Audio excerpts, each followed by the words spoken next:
அபார கருணா சிந்தும் ஞானதம் சாந்தரூபிணம் ஸ்ரீ சந்திரசேகர குரும் பிரணமாமி முதான்வகம். 1979 வருஷம் சங்கர ஜெயந்தியை மகாபிரிவா கர்நாடகத்தில் ஹாஸ்பேட்டுக்கு பக்கத்தில் வியாசநகரேன்னு இருக்குது, அங்கே கொண்டாடின்னு இருக்கிறத பார்க்குறோம். 5 நாள் உற்சவம் ரொம்ப விமரிசையாக நடக்கிறது. அந்த விழாக்கு அந்த உற்சவத்துக்கு உண்டான ஏற்பாடுகளை முழுக்கலும் சாண்டூர் மகாராஜா அரச குடும்பத்தின முன்னின்று முக்கியமாக கவனிச்சிருந்தா. அந்த வியாசநகர சங்கர ஜெயந்தியில் வேதரட்சண் நிதி ட்ரஸ்டில் பரீட்சையில் தேறின மாணவர்கள்லாம் அழிச்சுன்னு அண்ணாதுரையங்கார் வந்திருந்தார். அண்ணாதுரையங்கார்ட்ட பெரியவா பேசின்னு இருக்கிறது, இந்த குழந்தைகளுக்கு எப்படி எக்ஸாம்லாம் நடந்தது, வேத பரீட்சையெல்லாம் நடந்தது, இல்லை யாரெல்லாம் பரீட்சாதிகாரியாக இருந்தா, இதெல்லாம் பற்றி விசாரிச்சுருந்தா. அப்படி விசாரிச்சுருக்கிறது அந்த சப்ஜெக்டில் ஒன்றும் லீலாவதி கணிதம் அப்படின்னு ஒன்றும், மேக்ஸில் லீலாவதி மேக்ஸ் அப்படின்னு ஒன்றும். இந்த லீலாவதி கணிதம், இந்த மேக்ஸு இந்த குழந்தைகளுக்கெல்லாம் யார் சொல்லித்தரா, இந்த பரீட்சையில் யார் பரீட்சாதிகாரியாக இருந்தா அப்படின்னு பெரியவா கேட்டா. அப்போ அண்ணாதுரையங்கார் சொன்னார், இந்த பரீட்சாதிகாரியாக திருவல்லிக்கணியில் ஒரு ஸ்ரீ வைஷ்ணவர் இருக்கார், அவரை கூப்பிட்டோம். ஆனால் அவருக்கு வரத்துக்கு சௌரியப்படலை. அதனால என்ன பண்ணோம், ராமூர்த்தி சாஸ்திரியோட சிஷ்யர் ஒருத்தர் இருக்கார், அவரை வச்சுன்னு இந்த பரீட்சையெல்லாம் பண்ணித்து இந்த குழந்தையெல்லாம் அப்படின்னு சொன்னார்.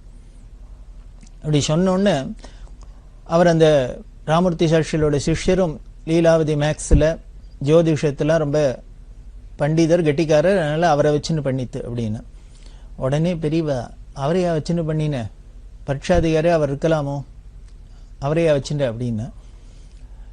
இவாளுக்கெல்லாம் புரியல, ஏன் அவர் பெரிய வித்வானாச்சே, படிச்சிருக்கார், இந்த லீலாவதி மேக்ஸ்லேயும் ரொம்ப கெட்டிக்காரராக இருக்கார், ஜோதிஷத்திலாம் கெட்டிக்காரராக இருக்கார், அவரையும் பெரியவா சந்தேகமாக கேட்குறாளே அப்படின்னா. அப்போ பெரிய உடனே சொன்னால், இல்லை அவர் பெரிய படிச்சிருக்கலாம், நிறையா படிச்சிருக்கலாம், வித்வானாக இருக்கலாம், ஆனால் அவருக்கு போருமான ஆச்சாரம் இருக்கிறதா எனக்கு தெரியல அப்படின்னா. என்ன அப்படின்னா ஆச்சார குறைச்சல் அவர்கிட்ட அப்படின்னா, பெரியவா சொன்னா, முன்னமேயே அவர் இங்கே வந்திருக்கார், அவர் வந்திருக்கிறதே பார்த்தேன், அவர் சிகை வச்சுக்கல, சிகை இல்லாத இருக்கு, அதனால் அவர் சிகை வச்சுக்கணும்னு நான் சொன்னேன், வலியுறுத்தி சொன்னேன். அப்போ கூட அவர் கேட்டதா தெரியல, இன்னும் வச்சுக்கல. ஒரு வேதாத்தியனம் பண்ணுறா, வைதீகராக இருக்கார், இவ்வளவு சாஸ்திரங்கள்லாம் படிச்சிருக்க, வித்வானாக இருந்தால் அதுக்குண்டான ஒரு யூனிஃபார்ம் டிசிப்ளின் இருக்க வேண்டாமா, அது அவர்கிட்ட இல்லையே. அதனால் அவரை பரீட்சாதிகாரியாக வச்சுக்கிறதோ இல்லை இதுக்கு உபயோகப்படுத்திக்கிறதோ எனக்கு சரியாப்படலை, நீ வேற ஆளை தான் பார்க்கணும் அப்படின்னு அவர் சொன்னார். அண்ணாதுரையங்கார் சரி அப்படின்னு சொன்னார், நியாயமான அபிப்பிராயம்தான் அப்படின்னு சொன்னான். இப்போ நமக்கு ஒரு சந்தேகம் வரும், அவர் என்ன படிச்சிருக்கார், எல்லாம் பெரிய வித்வானாக இருக்கார், ஏதோ ஒரு சிகை ஒன்றும் இல்லை, இந்த ஹேர் ஸ்டைலில் வித்தியாசப்படுறது, இதுக்கு ஒரு பெரிய தப்பா அப்படின்னு தோணலாம். ஆனால்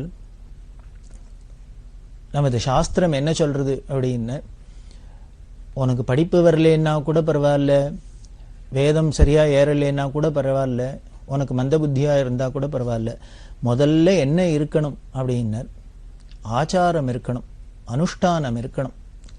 ஆச்சார பிரதமோ தர்மஹா தர்மஸ்ய பிரபுரச்சுதா அப்படின்னு சொல்கிறோம் நம்ம.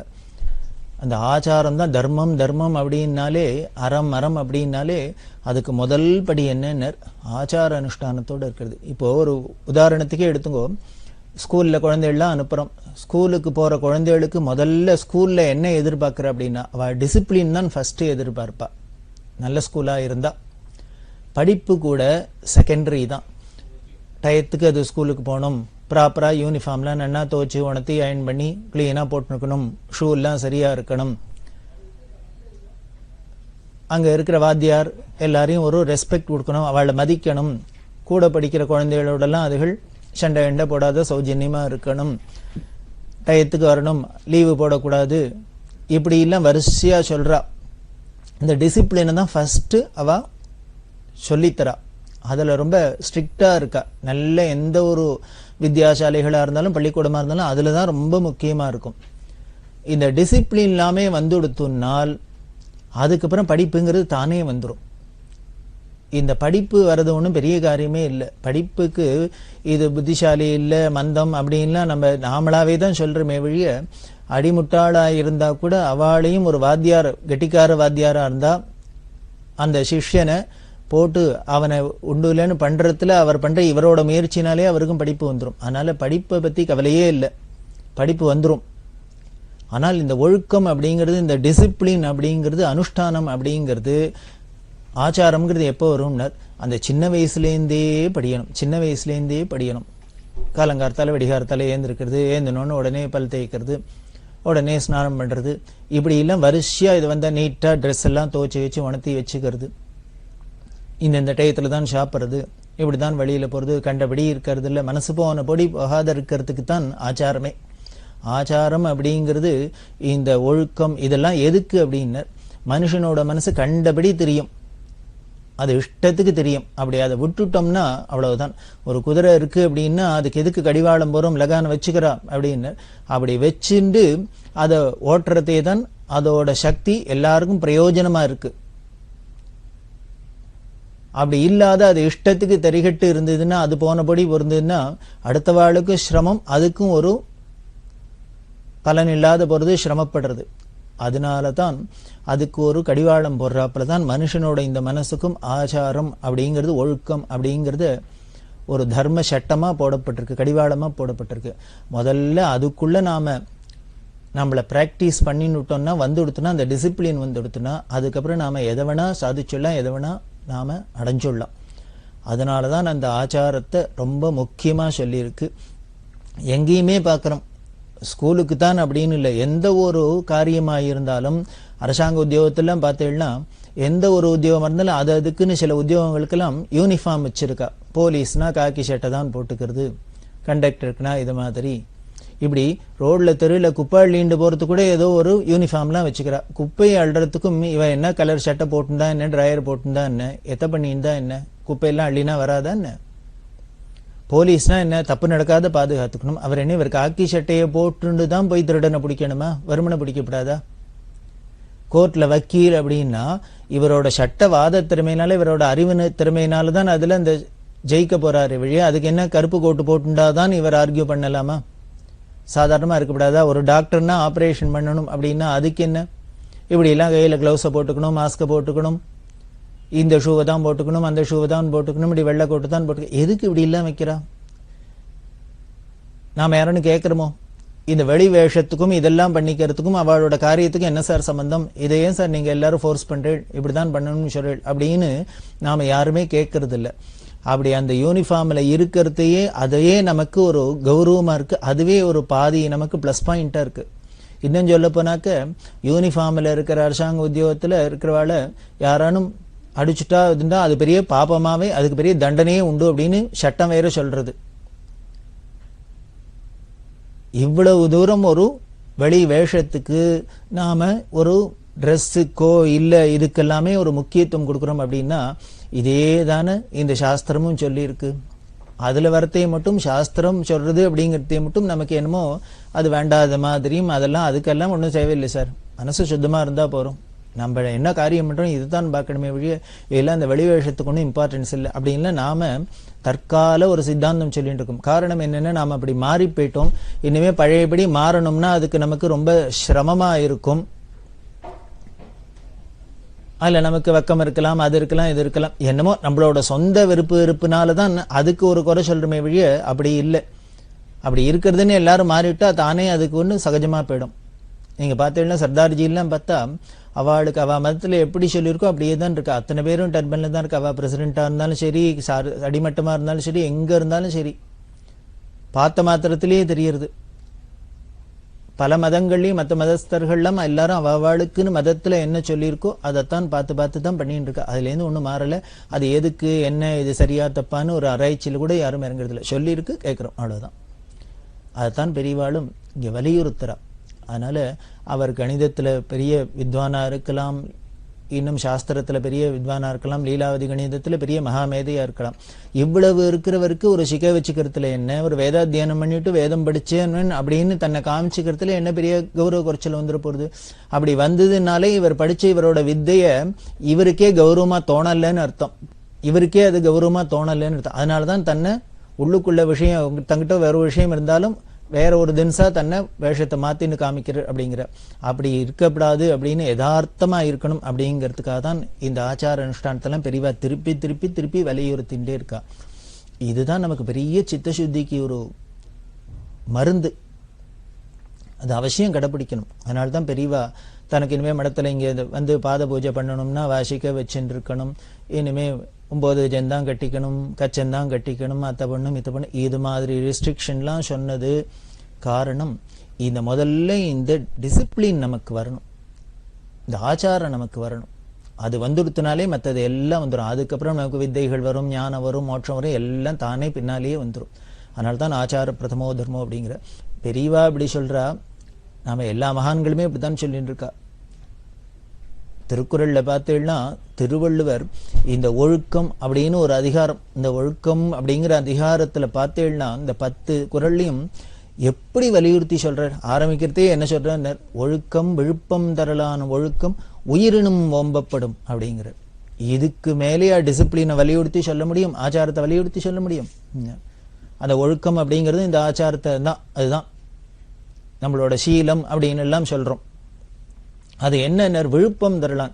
இப்படி ஒழுக்கத்தோட ஒருத்தன் இருந்தான்னா, அந்த டிசிப்ளினோட ஆச்சாரத்தோட இருந்தான்னா அவனுக்கு பெரிய உயர்வு கிடைக்கிறது. விழுப்பம் தரலான், உயர்வு தரத்தினால இந்த ஒழுக்கமே இந்த டிசிப்ளினே அவனுக்கு பெரிய உயர்வை கொடுத்துறதுனால அது என்ன பண்ணும்னர் உயிரினும் ஓம்பப்படும் அப்படிங்கிறார். உயிரை விட முக்கியமா அது காப்பாற்றப்படணும் அப்படிங்கிற. நாம மனுஷனுக்கு இருக்கிறதுலே ரொம்ப முக்கியம் உயிர் தான். அதை காப்பாத்துறதுக்கு தான் என்னெல்லாமோ பாடுபடுறோம். என்ன ஒரு விஷயமா இருந்தாலும் எப்படியானு காப்பாத்தி கொடுத்துருங்கோ சார், எப்படியான ஆளை காப்பாத்திருங்கோ அப்படி எல்லாம் சொல்றோமோ இல்லையோ, உசிரை காப்பாத்திருங்கோ அப்படிங்கிறோம்.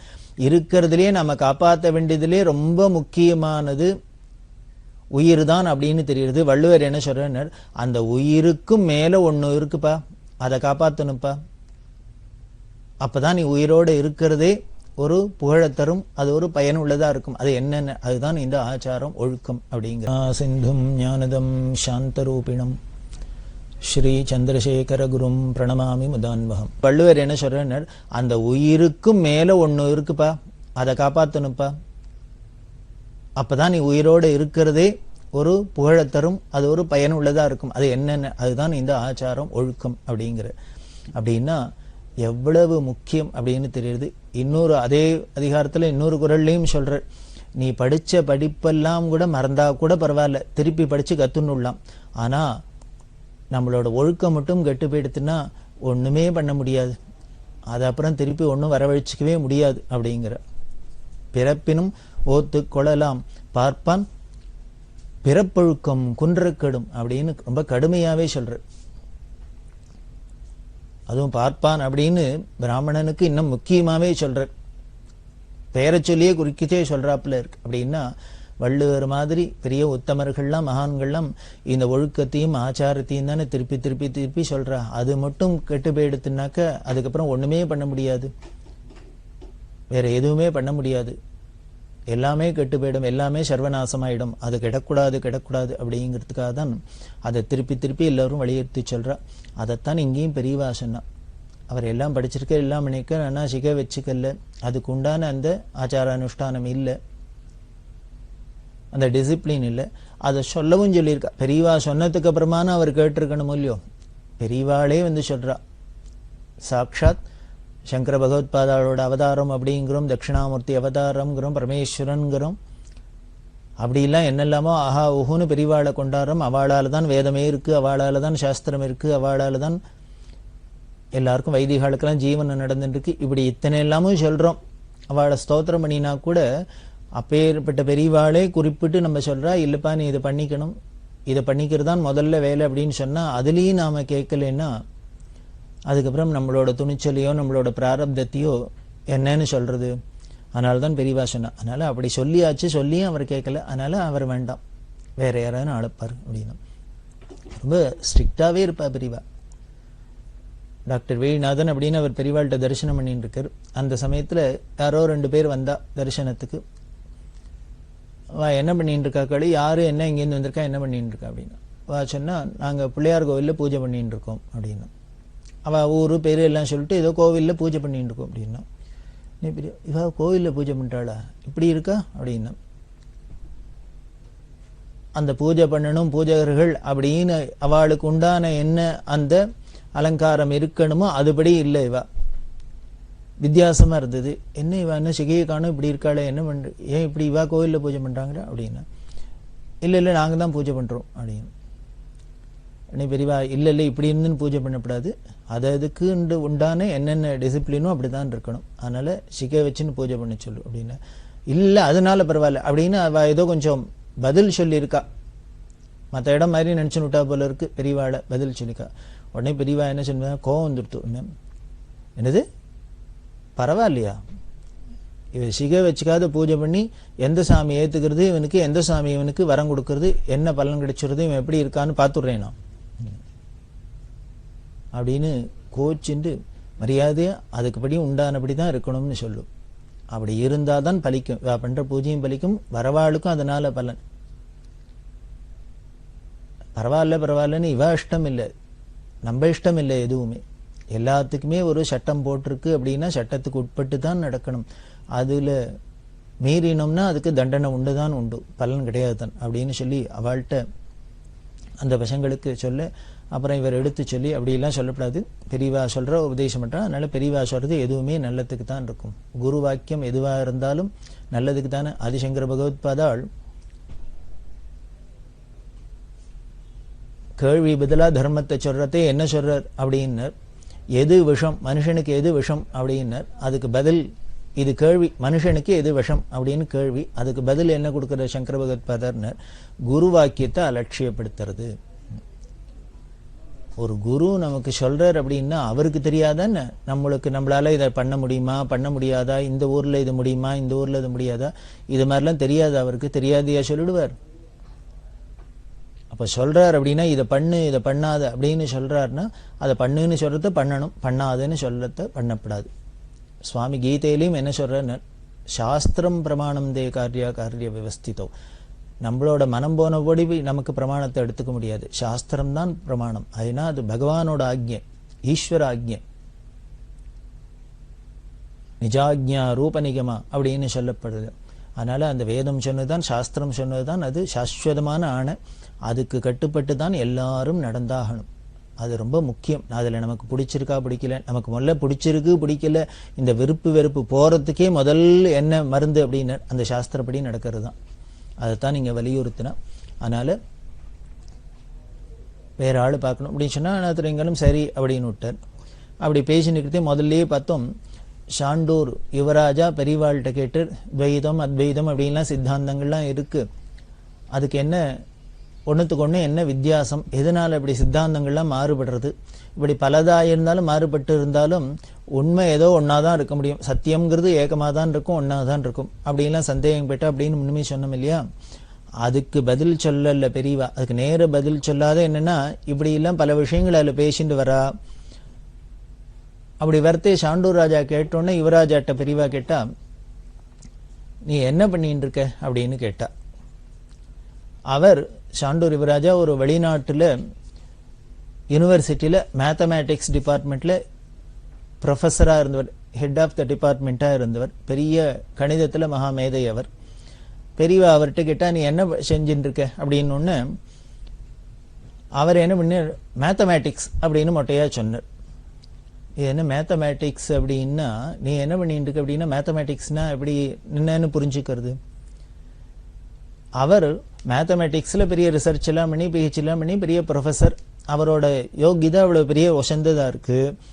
அவர் என்ன பண்ணியிருக்கார், அவரோட ஸ்பெஷாலிட்டி என்னன்னா குவாண்டம் தியரி அப்படிங்கிறதுல பெரிய ரிசர்ச் பண்ணின டாக்டரேட்லாம் வாங்கினவர். இதைத்தான் பெரியவா கேட்கிறா, ஏன் என்ன பண்ணியிருக்க அப்படிங்கிறத. அவர் என்ன பண்ணினார், மேத்தமேட்டிக்ஸ் அப்படின்னு சொன்னார். ஏன் இவர் குவாண்டம் தியரியில நான் ரிசர்ச் பண்ணியிருக்கேன் அப்படின்லாம் சொல்லலை அப்படின்னா, பெரியவாளுக்கு என்ன மேக்ஸை பத்தி தெரிய போறது, அதுல குவாண்டம் தியரின்னா என்னன்னு தெரியுமா. இதை பார்த்தாக்க காஷாயம் தண்டமும் ஒரு கட்டுப்பட்டியா ஏதோ பழம்பஞ்சாங்க மாதிரி இருக்கார். இவருக்கு என்ன தெரிய போகிறது, அதெல்லாம் சொன்னால் புரியுமோ புரியாதோ அப்படின்னு தோணி இருக்கலாம். அதனால தான் என்ன பண்ணார், ஒரு ஸ்வரத்து இல்லாத மேத்தமேட்டிக்ஸ் அப்படின்னு சொன்னார். உடனே அடுத்தது பெரியவா விட்டுருவாடா, சரி மேத்தமேட்டிக்ஸ் அப்படின்னு நீ அதில் ஏதோ ரிசர்ச் பண்ணதா சொல்லலே, எந்த விஷயத்தில் ரிசர்ச் பண்ணியிருக்க அப்படின்னு. அவர் என்ன இன்னமும் சுவாரஸ்யம் வரல, என்னடா அது இவர் விடாத கேட்குறாரு அப்படின்ட்டு, நான் குவாண்டம் தியரி அப்படின்னார். குவாண்டம் தியரியில் ரிசர்ச் பண்ணுறேன் அப்படின்னு. உடனே பெரியவா என்ன பண்ணா, உட்காந்துருக்கிற அந்த தரையில் உட்காந்துருக்கல மண்ணில் இப்படி 2 ரவுண்டு போட்டு வட்டம் போட்டா, அதில் ஒன்றுத்துக்குள்ளே ப்ளஸ்ன்னு போட்டா, ஒன்றுத்துல மைனஸ்ன்னு போட்டு இப்போ காமிச்சு இந்த ப்ளஸ்ஸா மைனஸா, அதாவது ப்ளஸ்ஸாக இருந்தால் பாசிட்டிவ்னு அர்த்தம், மைனஸாக இருந்தால் நெகட்டிவ்னு அர்த்தம்.